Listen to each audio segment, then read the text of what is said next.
Alrighty, we're going to go ahead and get started. I want to thank everybody for taking a little bit of time out to join us for this brief presentation on the Restoring the Northern Cascade Head Trail. My name is Josh. I am a staff member and crew leader with Trailkeepers of Oregon. Before we begin, I'd like to give a quick shout out to the Oregon Coast Visitors Association for generously funding a lot of the work that TKO is able to do out on the Oregon Coast Trail.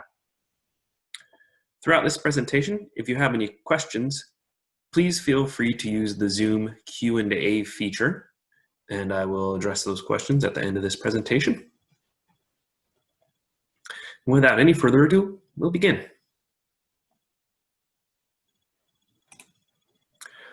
For a little bit of context, the Oregon Coast Trail was envisioned in 1959, approved in 1971, and declared hikeable in 1988. It's a trail that runs 382 miles from the Columbia River to the California border. Approximately 200 miles of it are beach walking, and 180 miles are trail and road walking. The Oregon Parks and Recreation Department, which we frequently shorten to state parks, is the chief lands manager for the Oregon Coast Trail. And unfortunately, the Oregon Coast Trail does have gaps, approximately 45 miles of highway walking. OPRD has been directed by the Oregon State Legislature to develop plans to close these gaps in conjunction with community-led gap committees. The Oregon Coast Trail would not be possible without the beach bill that designated all the Oregon coastline as a public highway and prevented development and privatization of beaches. Without that bill, we would not have this wonderful trail.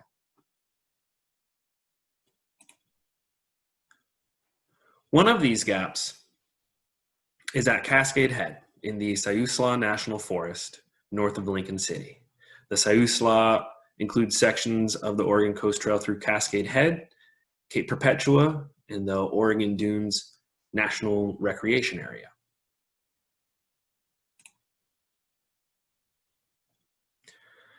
The Cascade Head Natural Research Area is a headland and 270-acre U.S. Forest Service experimental forest situated between Lincoln City and Neskowin. It was established by President Ford in 1974 as a scenic research area, and that designation laid the groundwork for future congressionally designated scenic areas such as the Columbia River Gorge. The Cascade Head has a number of popular trails, one of which being the Rainforest Trail. It at one point was over 6 miles long, but only 3.7 miles of that trail are currently open. 2.5 miles of the trail closed in 2009 due to heavy windstorm damage and a series of landslides. The U.S. Forest Service lacked the resources to repair the trail, and so the decision was made to close it.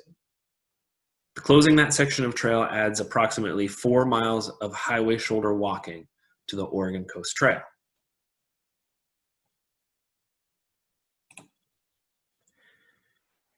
In 2018, Forest Service staff attended the annual TKO Tread School training event. They were impressed by our technical abilities and professionality. When funding was made available by the Oregon Coast Visitors Association, we reached out to the Siuslaw Forest to see if there were any Oregon Coast Trail related projects that we could tackle. They brought up the Rainforest Trail, and TKO staff and crew leaders scouted the area along with Forest Service staffers to assess the viability.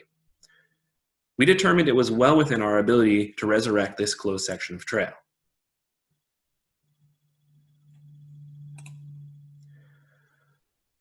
Restoring the trail offered many challenges, not the least of which was locating the original alignment of the trail.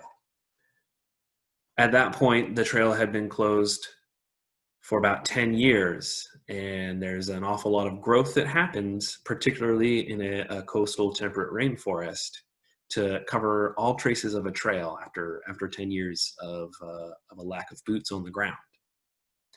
So we struggled to find the original alignment and had a lot of help from Forest Service staff and GPS technology.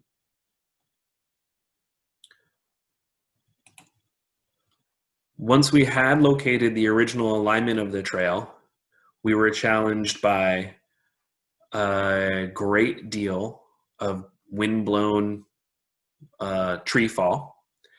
The Forest Service helped us by sending their fire crews out with chainsaws to saw out a lot of the logs that were across the trail, but there were logs left that had to be handled by volunteers. In addition to blown down trees, there were also a series of landslides that occurred during and after the trail closure. When these landslides occur, they take a lot of trees down with them and cover them in organic material and cover them in dirt.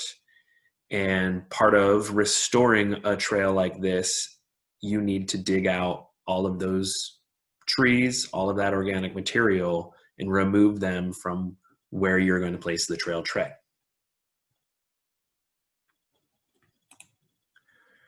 And so when we come to a landslide section, the trail stops and we have to build a new one. This really can only be done with hard work, but satisfying work.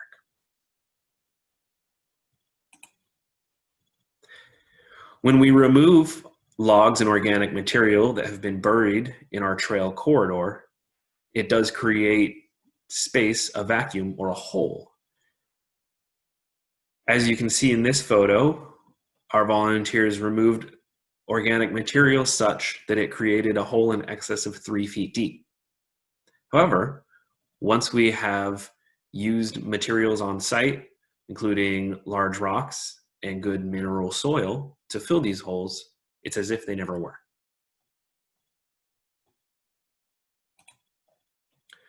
This is a great example of the degree of fallen and knocked over trees caused by landslides we unearthed while restoring the trail alignment.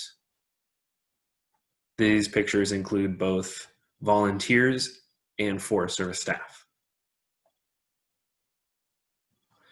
In addition, with the problems that were particular to this trail, we also had to deal with typical drainage-related problems. One of the most important things in installing, restoring, repairing, and maintaining trails is making sure that water exits the trail in a swift fashion. When you have water running down the trail, it causes erosion and adversely affects the sustainability of your trail surface.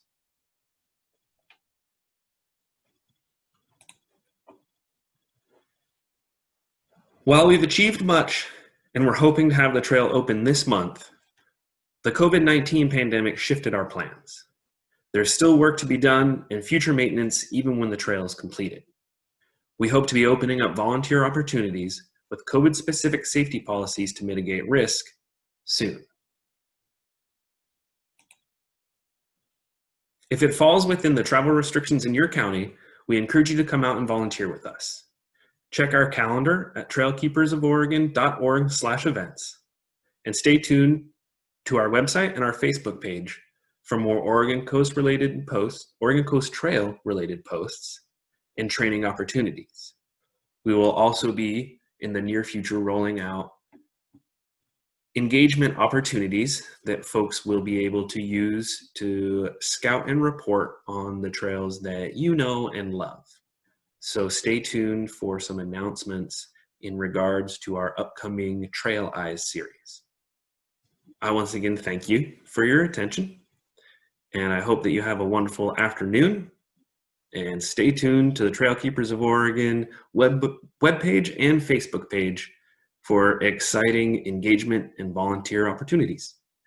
Thank you very much, and have a good afternoon.